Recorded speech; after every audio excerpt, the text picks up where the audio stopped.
Have you watched all of the Xmen movies? Because I have, and they're not good. I mean, there's two good ones. I'm okay with the two good ones, X-Men First Class and X-Men 2. The rest are pretty not good. Sorry, guys. Hate to be that guy, but yeah, they're not good. Have you watched the Mission Impossible movies, though? Those are pretty good. Those are A-okay. I like them. Even the John Woo one is kind of fun.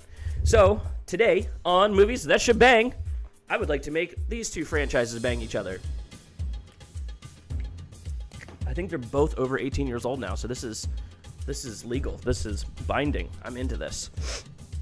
So let's talk about Mission Impossible first, because this is gonna be the foundation of our little house. Because I love that Mission Impossible movies know exactly what they are. They're set piece mobiles for Tom Cruise. They're Tom Cruise set piece mobiles, where he can go, this is the crazy stunt I want to try to kill myself with to prove that Scientology works because I'm unkillable.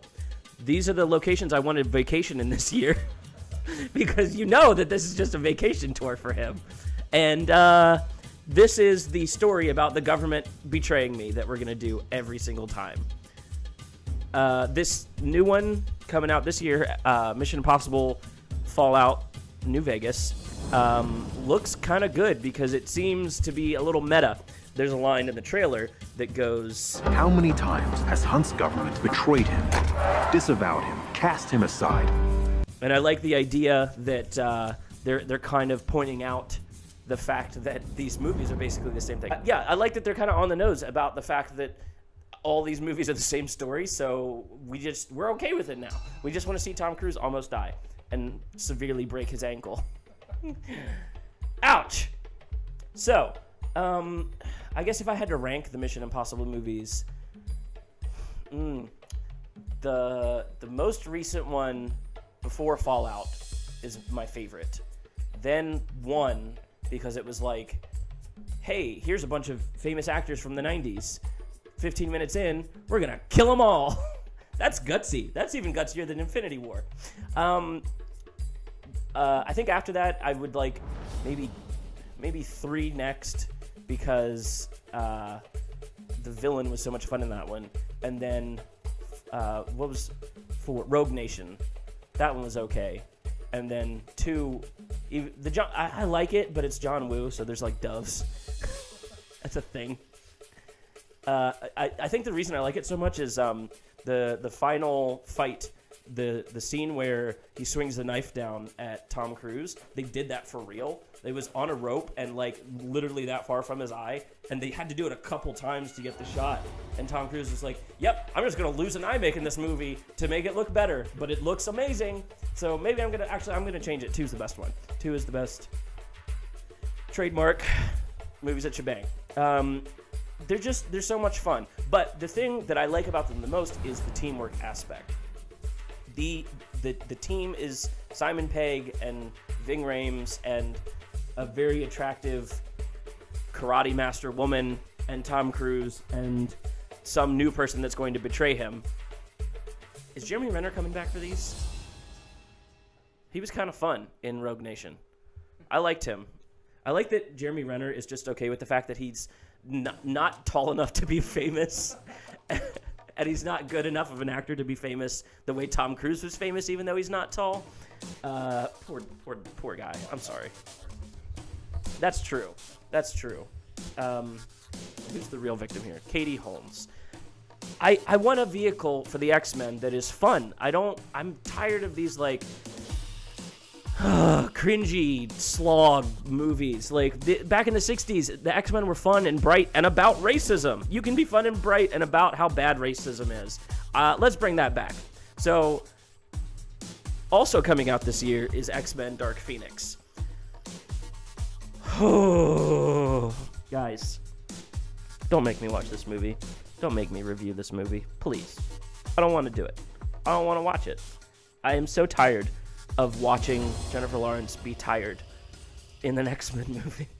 It hurts. It hurts me now.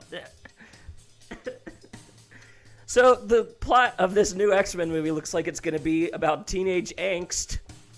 And it's so angsty that instead of calling it X-Men Dark Phoenix, they're just calling it Dark Phoenix.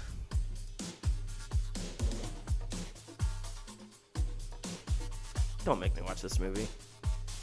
Let's reset the X-Men. I'm sick of them. We're going to go to the MCU. We're going to get rid of Wolverine. Yeah, that's right. Wolverine has had 50 movies. We don't need him anymore. The only thing we're bringing is Deadpool, so that we can finally get an R-rated MCU movie. And then we can finally get Moon Knight. That is all I want out of this. I just want a Moon Knight movie. Do you guys know what Moon Knight is? He's like white Batman. Not in race, but his suit's white. Yeah. And he's got schizophrenia. Because he has... And a more questionable moral code. Yes. And he's got... He's got schizophrenia because of Egyptian gods that live in his brain that gave him his powers or something like that. Or maybe it's just his brain. Like, I don't know. I want to see a MCU movie tackle mental illness in a good way.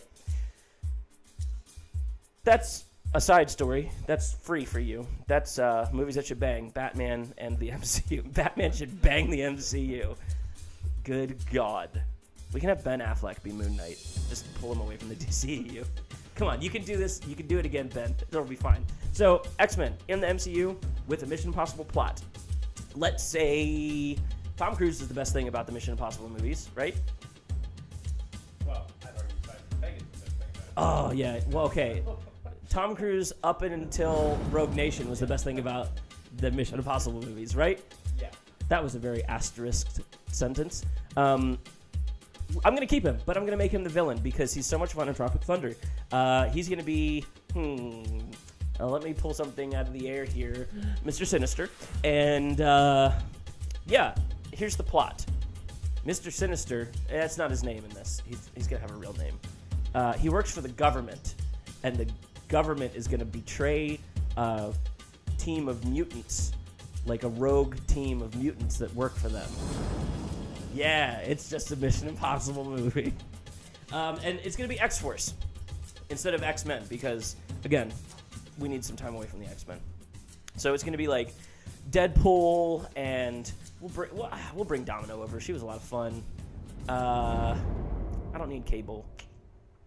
I want the girl that played X2, Laura from Logan. I want her. She's on the team. We'll throw some others in, like, I don't know. Who's your favorite X-Man? Never big into the X-Men. I want Toad. I want Toad to come back. But I want Ray Park's Toad to come back. The really bad one. Yeah, and then a few more X-Men. We'll throw them in there. No Professor X, no Magneto, no Wolverine. Nope, sorry guys, not giving it to you. It's going to be X-Force, and it's going to be a Mission Impossible movie where they have to globe-trot as they uncover this plan from Tom Cruise's Mr. Sinister to... this is post-Thanos world, where he snapped away half the population, and then he snapped a second time to finally take care of your mama because she's so big. And Mr. Sinister wants to turn the rest of the population into mutants, a la Syndrome from The Incredibles, the Fantastic Four movie we deserve. And that's basically the pitch, I guess. We're looking at a hour and a half, huge, like, real stunt stuff. Ryan Reynolds not being the main center of the movie, so his jokes can actually be funny from time to time. Not bombarded with pop culture references. Like me. Yeah. That's my pitch. X-Men, X-Force, Mission Impossible. Those movies should bang and make that movie for me. Please, please. We can throw some Disney money at Tom Cruise. We can get Tom Cruise. Tommy, boy, we got you. We'll get you paid. Promise. You can continue to fund the Church of Scientology for the rest of forever with that Disney money. Do you think Walt Disney would have been a Scientologist? Thanks for watching. Hey, so thanks for watching this video. If you want to check out more things like this, click the links beside my head. If you have suggestions of movies that you think should bang, submit them in the comment section below. Please follow me on Twitter at @MonTresserMedia, where you can find out when new episodes are dropping of movies that should fornicate. Check out our Patreon, where you can find the full uncut version of this and see all the jokes that got cut because they were bad. Subscribe, hit the notification button. I'm obligated to say this. You're obligated to listen. I wish there was... Okay, here's what I want, YouTube. After I've subscribed and hit the notification button, automatically skip this part of the video for me. Then you never have to listen to this again. If you do it now, if you subscribe and hit the notification button now, I won't hate you if you cut out before the end of this video. That's the only thing I can do for you. I'm sorry. This is just an obligation, but this is how we grow. Are you looking for me? I'm looking for someone. Where can you be? Someone. The Church of Disney. I guaranteed people would join that just for the name. It probably already exists.